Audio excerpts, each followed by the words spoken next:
Here's our program. On the left, we have the memory address. Now, if you remember, our program starts at address 3000, so that's our first instruction.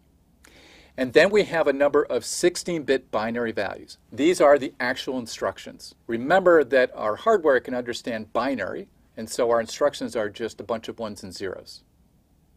Now, on the right, I have some comments where I'm showing you what is being done by each of these steps.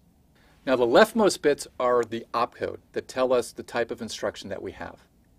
Now, our first instruction is 1110. That's a load effective address instruction.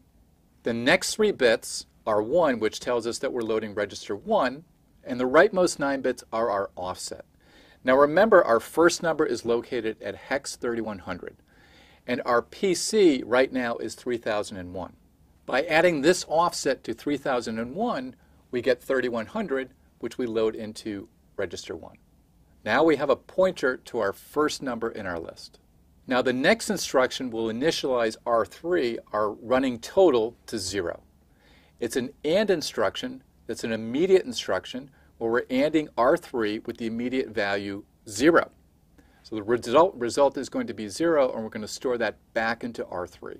The last step in our initialization is to put the value 12 into R2. We're going to do this in 2 steps. First of all, to initialize R2 to 0, and we do that with an AND instruction, just like we did in the previous instruction.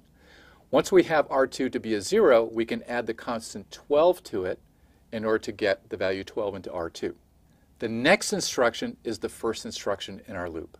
This is a branch instruction that tests whether R2 is 0. If that's true, then we need to branch out of our loop. So our offset is 5, because if we add the incremented PC to 5, you see that will jump out of our program. If the condition is not met, then the first thing that we do is we load our next integer value and put it into R4. Then we add this to our running total, which is in R3. Then we increment our pointer to the next integer in our list. And we decrement R2, which tells us whether we've added all of our numbers up.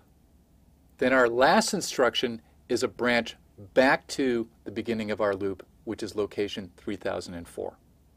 Now notice that the N, Z, and P bits are all 1, because one of those bits in the condition code register will be set. This is a branch always instruction. We will always branch back to that location 3004. Our offset is -6. Because our incremented PC now is 300A, the instruction after this branch instruction.